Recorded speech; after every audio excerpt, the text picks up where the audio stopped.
Welcome back to the Sparks by Ignium podcast. I'm Phil Rose, your host, and today I'm joined by the lovely Amanda Fearn. I've been working with Amanda as a copywriter for a number of months now, and it may be longer than that actually. She's written some amazing copy for us at Ignium, and I used to try and do all my copy myself, but I realized actually, having read the book Who Not How, I realized actually find someone who's better equipped to do the things that I love doing, but actually could do better if I found someone else. And that's why I found Amanda through Kerry Jarrett. So Amanda calls herself a copywriter and a coach, but I'd love to first welcome in to find out, what does copywriter and a coach really mean to Amanda? So Amanda, welcome to the Sparks by Ignium podcast. Thank you. I'm really happy to be talking to you. This is brilliant. And you know, it's always very strange because obviously we have our calls on a Monday morning and you talk to me and you question me about things that we can write for the week. So this is a different one where I'm going to be questioning you about what you do. So it's roles reversed. So before we were talking just now, you talked about how would you describe yourself, and you said in business you're a writer. Mm-hmm. What does that actually mean for you? So it means so many different things. I mean, copy can be anything from the instructions you get with your kettle to you know, whatever you read on the internet. Mm-hmm. And so what I do is actually far more than writing those words. There's an awful lot of work that goes on before the words happen. I spent quite some time working in branding and brand language, which is I have to start with that whenever I start work with anybody, because how can you tell someone's story if you don't know what it is? So yeah, there's a great deal of coaching and work that goes on before I can write anything. And then then we write the words. We write the website copy, or we write the social media, or we write the emails. But the words turn up, but it's almost like the tip of the iceberg. There's always everything else that goes on below the surface as well. And it's interesting because you're right, we see the words, and I've never thought about copy being, you know, the copy of how to work your kettle or your fridge, but actually that's copy of someone has had to think through those words to come up with something that makes sense to the average human being that's going to be utilizing that appliance. And obviously from my perspective, you know, we employ your services because you're good at writing stuff, and you question me and you pull out conversations. And I know that, you know, one of the reasons I wanted to get you on the podcast is because I've noticed over time you're very good at just asking me questions, and from that you then write together. You put words on paper that make sense to me. So in some ways, I think you simplify what I'm thinking about and make it compelling. Yes, that's a huge element of any copywriter, and I've worked alongside so many copywriters now, and that's exactly what we do. We can sometimes you can have 50 words on a page, and they will have come from 4,000 words of concept.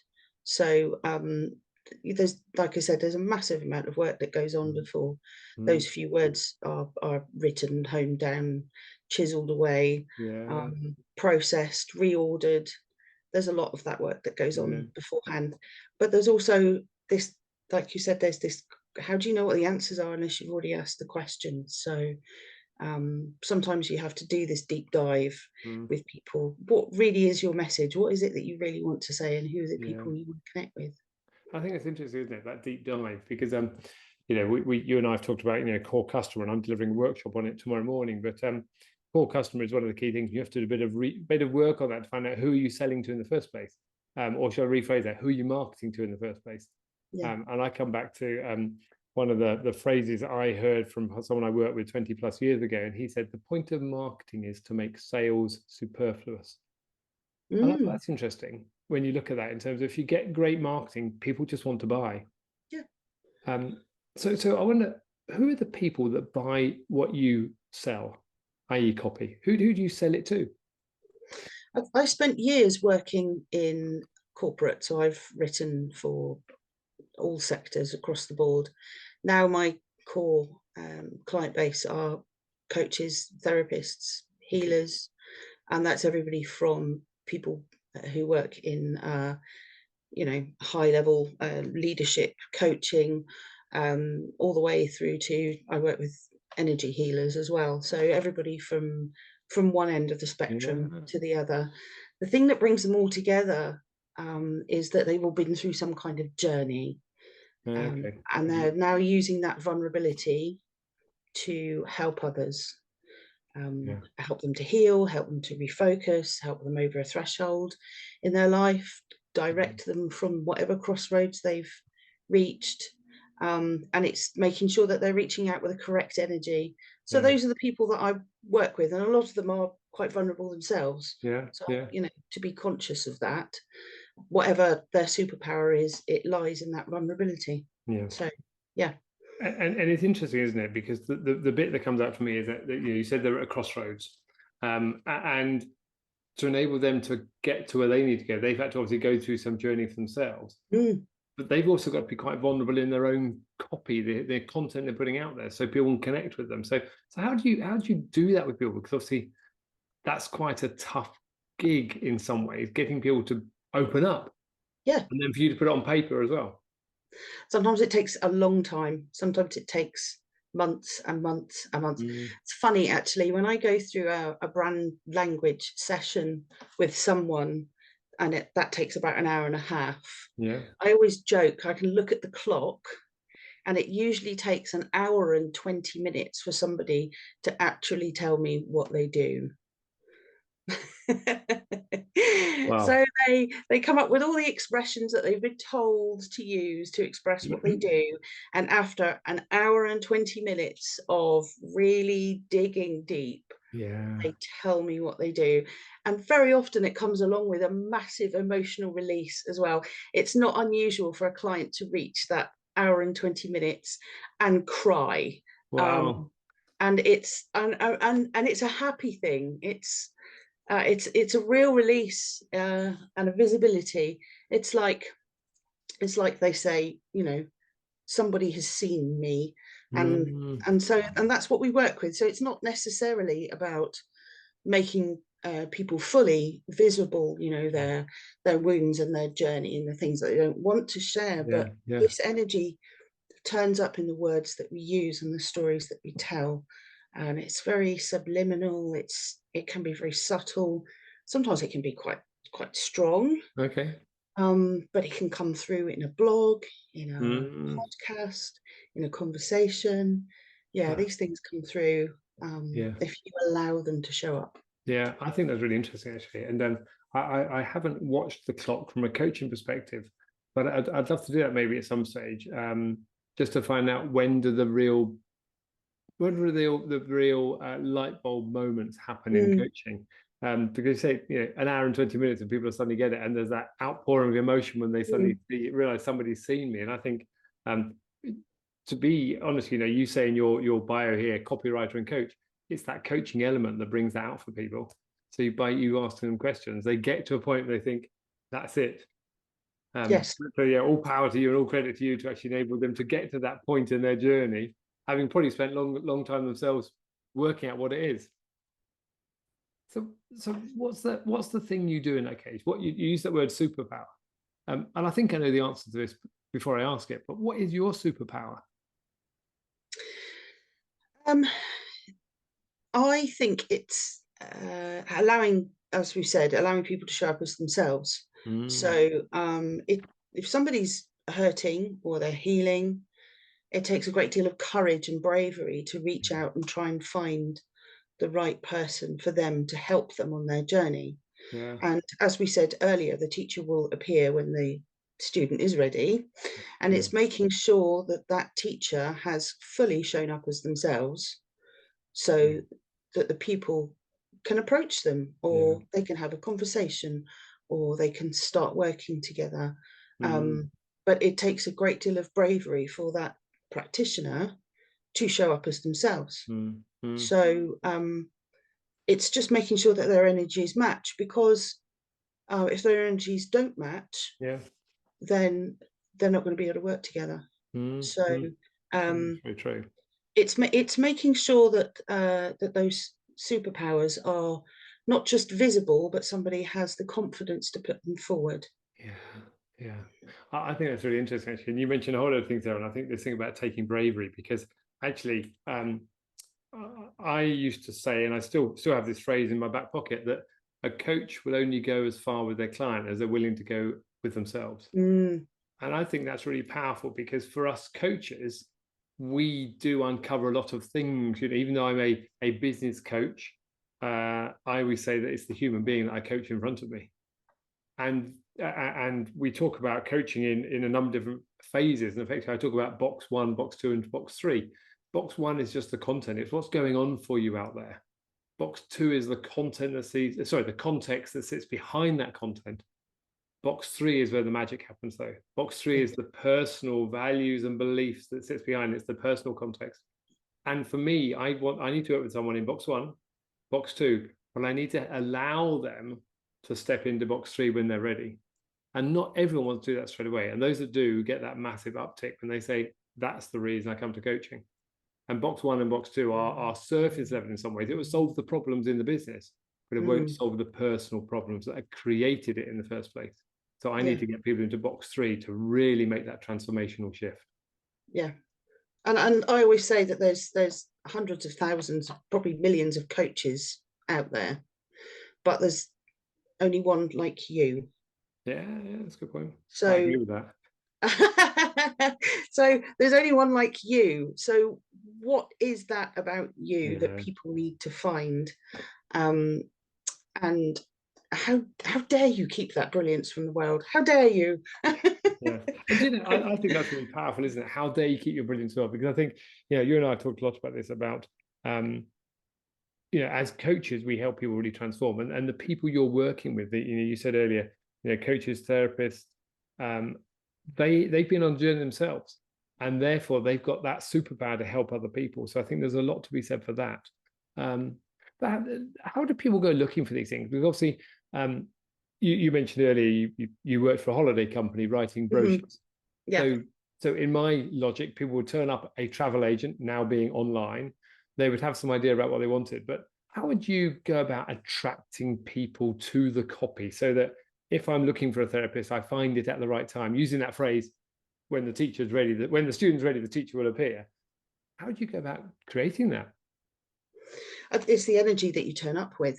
And I always say that I've come from a writing background more than a marketing background. I'm qualified in writing. That's what my degree is in. That's what I've worked in. Right. So the marketing nuts and bolts, I'm educated and aware of them, and I use them.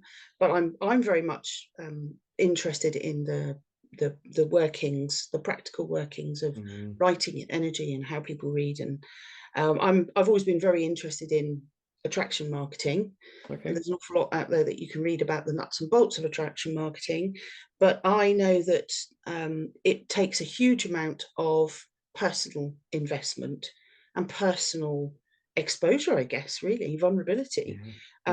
It's about gratitude, it's about clarity, it's about human connection, it's about respect, and it's about tuning in. When I say the word respect, a lot of traditional marketing therapy is based around pain points, which I understand, but I work from the point of view that if somebody has a wound, the last thing you want to do is get a stick and have a good poke around in it. That's wrong, and you shouldn't be doing it. So what we should be doing is takes a great deal more personal effort and intuition and connection, on your point, to look at their pain points and have compassion, because compassion breeds curiosity. And that's where you have connection. And I know that we spoke about yesterday that if you've sold somebody something and they open the box and it's better than what they were expecting, they're delighted, they're coming back for more, because that experience of delight, of relief, is wonderful. But if you've tricked them into buying something and they open the box and they're disappointed, there's a whole raft of negative feelings coming in there. So what really have you done? How have you benefited anybody by doing that, other than expanding your own bank balance? So I don't see that there's any use. There's no winners in that kind of marketing. And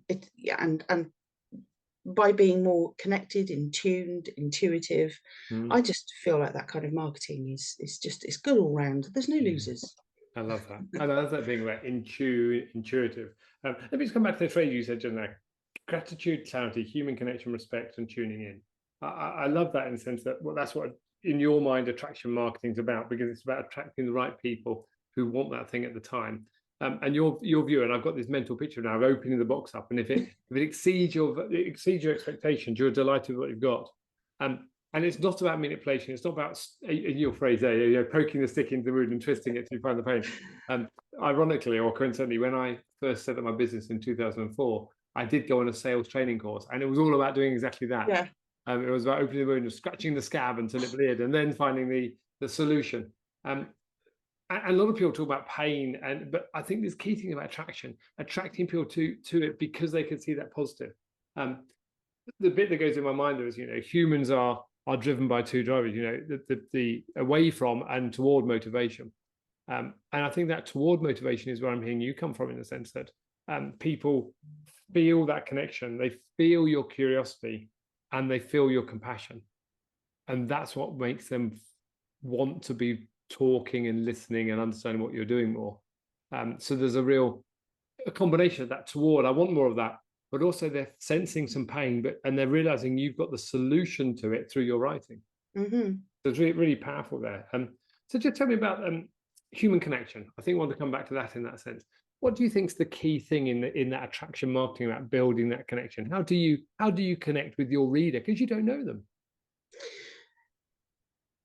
I always say that there's two things really that a blog or any piece of writing should deliver, and it's a trade-off. So somebody has come along and they've taken their time and their energy to read whatever you've written. What are you going to reward them with? And I always say that you reward them with two things. You reward them with something practical, something they can take away, and something that they can use in their life or their business or whatever to move them forward. The second thing is you reward them with a feeling. So you... Dog barking, hold on. Okay.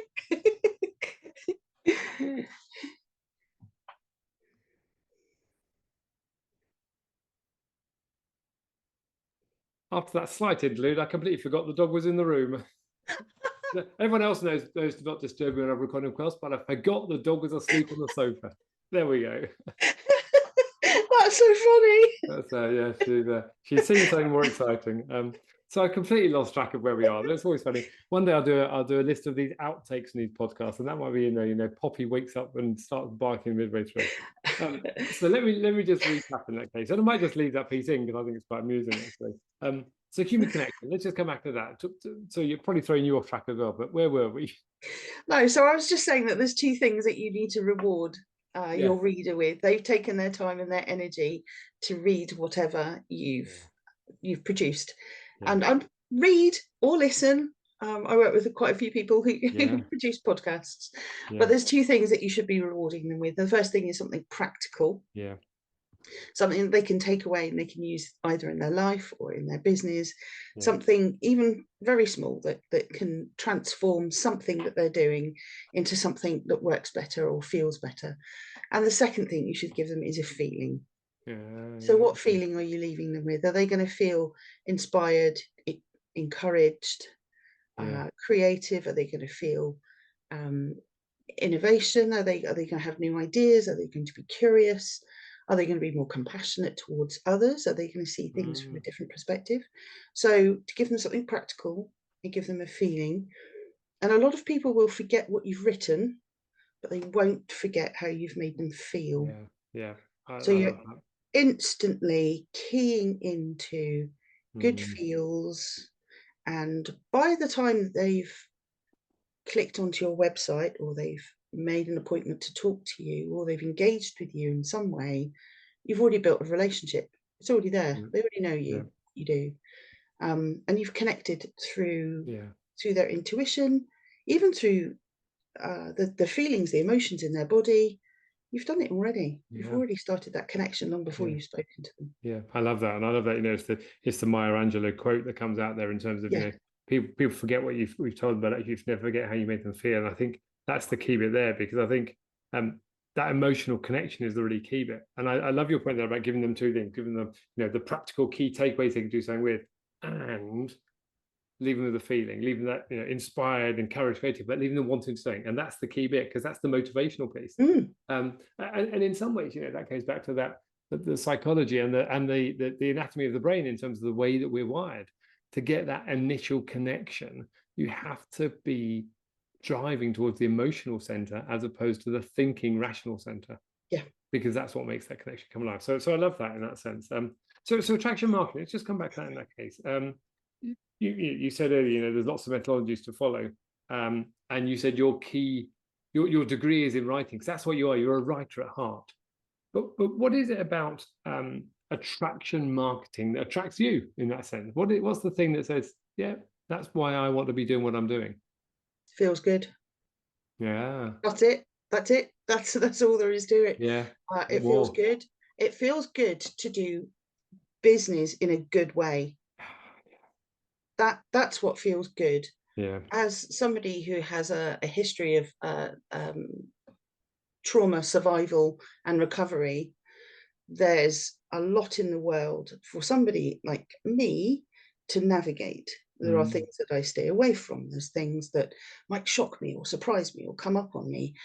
And I'm very conscious of the way that we write and the things that we put out there, and how are we going to have an effect on other people? Do we want to shock them or traumatize them or hurt them? Do we want? Is this really what we want to be doing?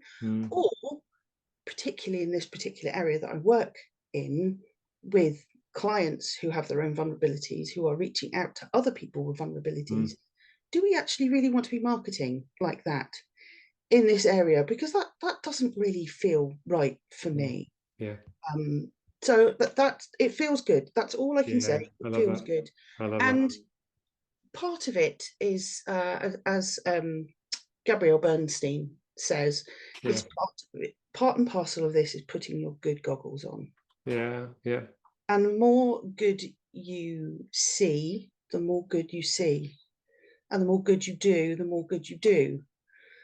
So why are we not perpetuating that? Yeah. Because it works. Businesses work that way. Yeah, There's a good sound business sense for doing business that way. So why are we not doing it more? Yeah, I love that. And I love that, I've not read any of Gabrielle Bernstein's work, but you've mentioned a few times. I think about the good we see and the good we do. I think there's a real positive element of that. And especially in a world that on the surface appears to be full of negativity. Actually, if you look at that good and you do good, and I love your friends, straightforward. Why'd you do it? Because it feels good. Yeah. Why wouldn't you do it? Why were we all doing it? I think there's so much positivity there. So I think that's a really key thing. So the Sparks of Ignium podcast is all about the word purpose, and we talk about people rekindling their spark, rekindling their passion, and we talk about from a business perspective. We also talked about the fact that you can't divorce human from business, because we're all running businesses for a reason, and then we're the ones out there doing that stuff. What's your purpose? Why does Amanda Fearn show up, apart from it feels good, to do what you do? I read this wonderful quote a few years ago by Megan Watterson, which is, "Where has my love not yet reached?" And that encompasses, where has my story not gone? Where has my talent, my skill set not gone? Where have my connections not gone? Where is the goodness that my business can do, the benefit of my business? Where are all these places that my talents or my skill set haven't gone? And this is what I apply then to my clients. So where have their skills and talents, where have they not gone yet? What's ahead of them? Who are the people that they could be reaching out to and helping, if only they could turn up as themselves? If only they had the words and the stories to turn up as themselves. If only they had the confidence to say, I'm good at this, I'm really good at this, I can help you with this. So they turn up with the right energy, which comes from their vulnerability. Yeah. But that takes a lot of bravery and courage. Yeah. And the amount of clients that I've spoken to who've been online and they've looked at other successful coaches or therapists working in their area, and they've borrowed their ideas, they've borrowed their words, they've borrowed their vibe, their feeling. And then I look at their website and I think, that's not you. Yeah. You've felt lost in your messaging, And yes, it's a wonderful thing to pull from other people's ideas if they've been successful. But I look at their websites and I go, that's not you. Wow. Wow. So all that magic that you have is all being hidden in this this maze, this haze, this fog Yeah. of otherness. Yeah. And we need to clear this away so that the brilliance comes through.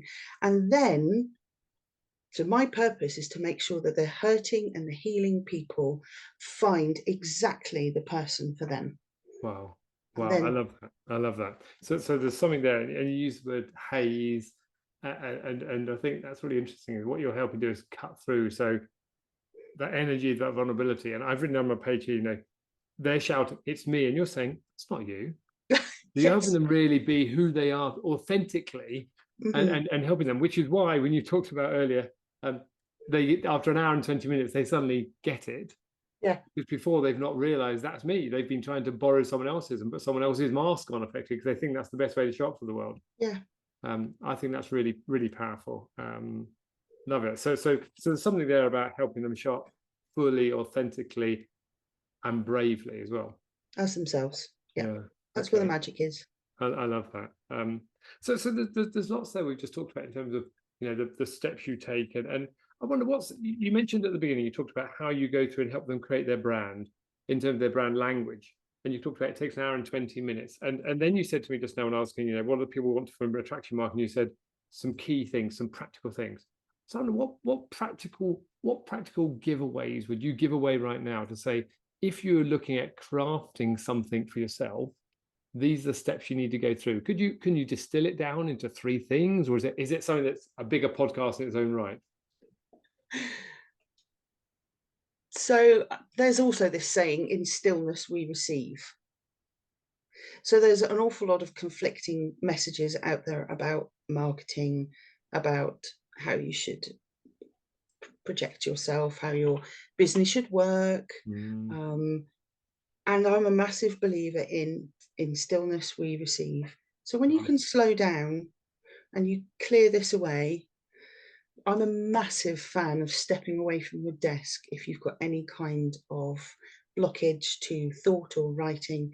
So whether that's hanging the laundry or walking the dog or prepping dinner or walking to the shop or meditation, yoga, moving meditation, tai chi, whatever your personal bag is, stepping away from your desk helps you, because you will get the best ideas when you have your trainers on out there on the pavement or running through woodland than you will sat at your desk. Yeah. I guarantee that every single time. And if Yeah. you've got a question that's burning, go outside. That's the only thing I can say. And turn up when we're talking about branding and talking about ourselves. Ask yourself what your human benefit is. Well, okay. What's your magic sauce? What are you bringing to the world? What is the human benefit? And that needs to show up as a priority on your landing page. That needs to show up as a priority in any business brochure that you write. That needs to show up as a priority in your social media. That needs to show up as a priority in podcast. Your human benefit, hero your human benefit. Actual real human benefit. We're not talking about sound bites here. We're talking about actual real felt human, visceral, bones, muscles, brains, and everything, hormones, everything. What is the actual human benefit of what you do? That shows up. Yeah, I love that. Can't go wrong with that. So those 2 steps go hand in hand. And in stillness we receive, you know, going outside, being out in nature effectively, taking your mind away from it. As you said, you know, just step away from the desk, slow down. But that thing about what's my human benefit. So to actually relate to that, you're helping your clients go through that journey. So they're getting it. They're slowly understanding, and it takes them an hour and 20 minutes or so, you know, for the light bulb to go on and the curtains to open, and suddenly it's revealed. And I just got this amazing picture in mind that they've done that. But I just imagine it's a bit of a journey after that as well, because they've now got to look at, okay, now how do I convey that message? Yeah. How do I how do I craft the words, which is where you come into in terms of what is it that's there. And I think there must be some magic you bring to that. So you talked about your superpower, and before this, you were telling me about your favorite book, and I want to dig here because when you say this now, it's all making sense to me because that favorite book, and we'll talk about that in a second, talks about that main character and what that character can do, and as a children's book, I think there's a lot to learn from it because of what this person does in there, and I think that's what I'm hearing you do a lot with your clients. So the big reveal, what is your favorite book you're going to talk about and why?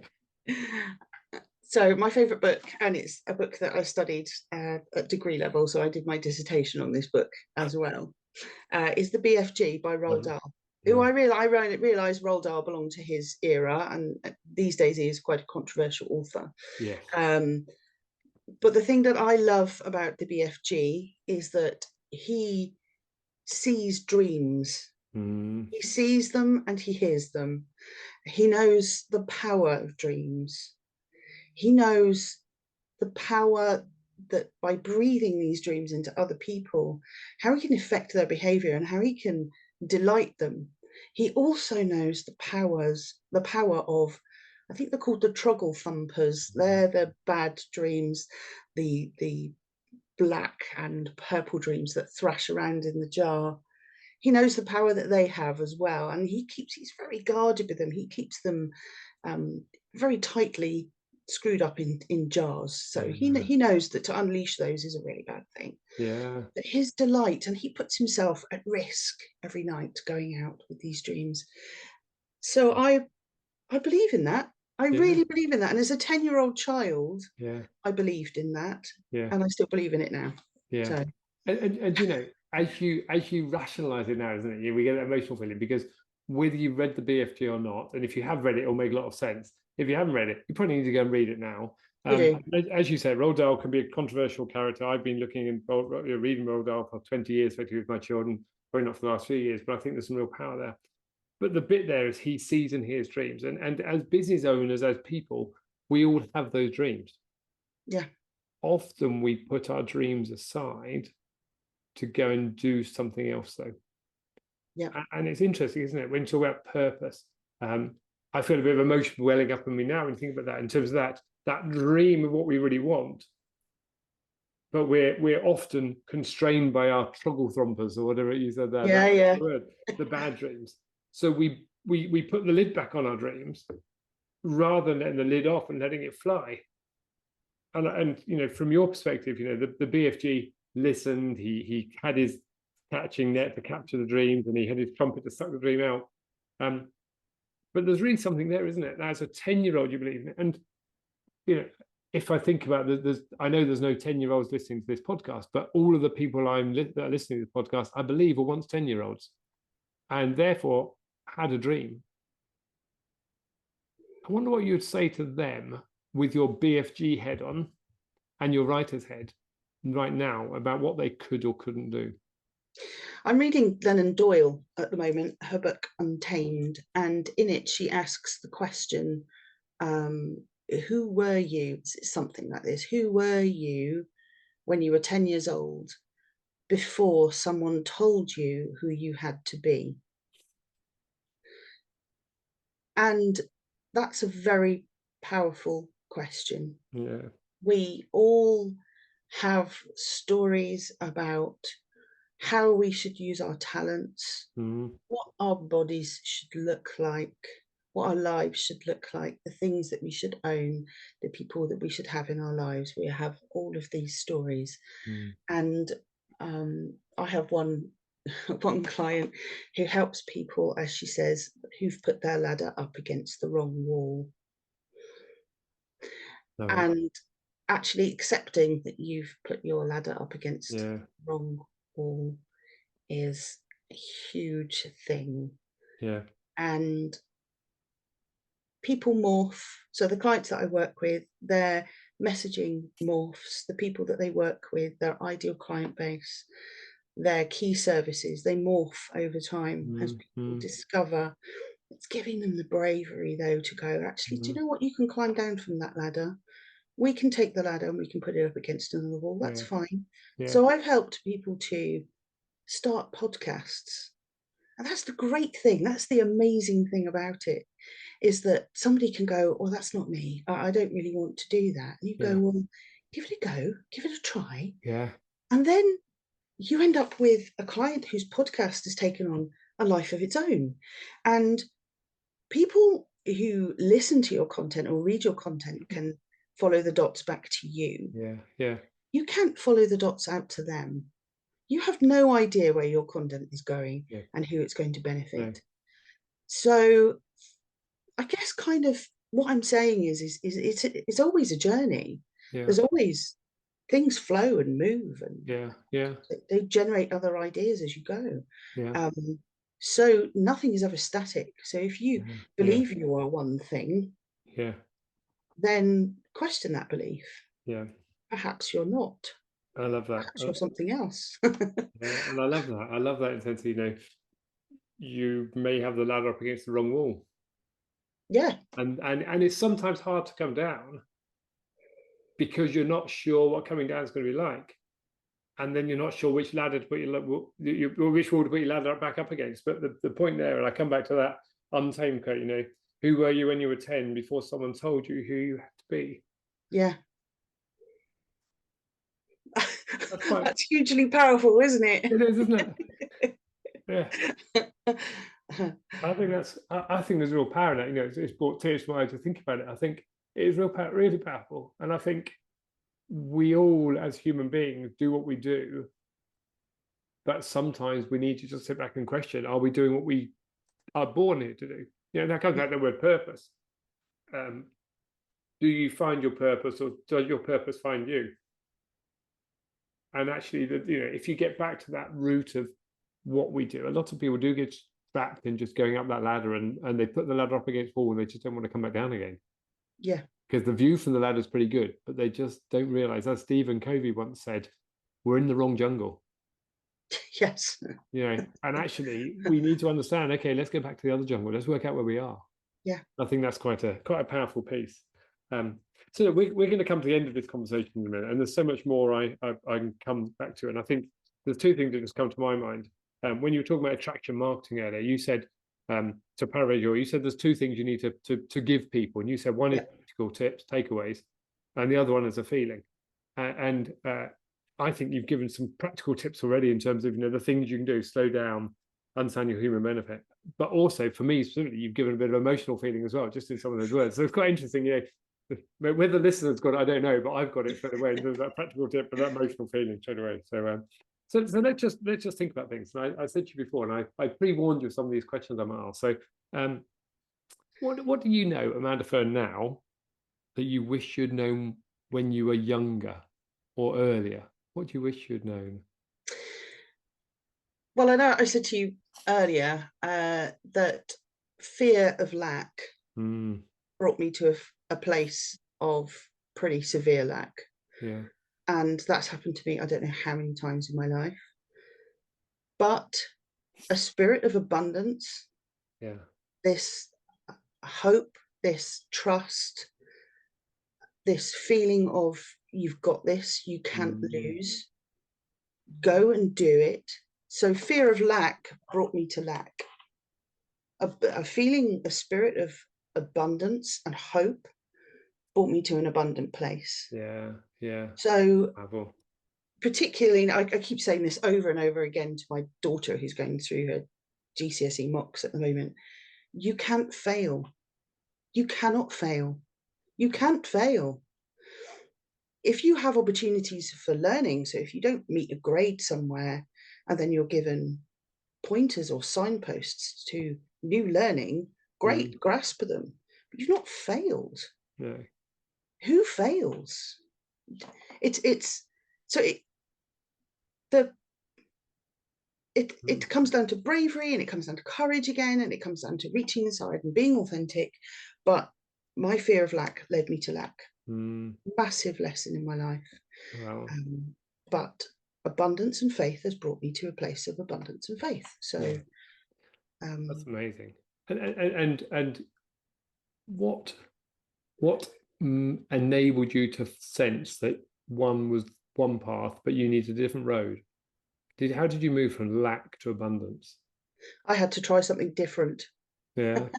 Nothing was working. Because it wasn't working. It Yeah. wasn't working. if what you're doing isn't working, try something different. It's as simple as that. Okay. Try something different. Also, I've done a great deal of reading. I'm massively indebted to the books that I've read by Gabrielle Bernstein, the books that I've read by Megan Watterson, now Glennon Doyle. I have an entire library of books that I've read. It's all about getting your good goggles on. What are you reading? What are you putting in your head? I've just finished reading a book by Gabor Mate about when the body says no, and about how our feelings and the things that we look at are not just physiologically in our brains, they're in our emotions. They affect our bodies at a cellular level. So that's your muscles, your bones, everything. So what is there about putting your good goggles on which improves your health, your outlook? It's like you're reprogramming your body. Yeah.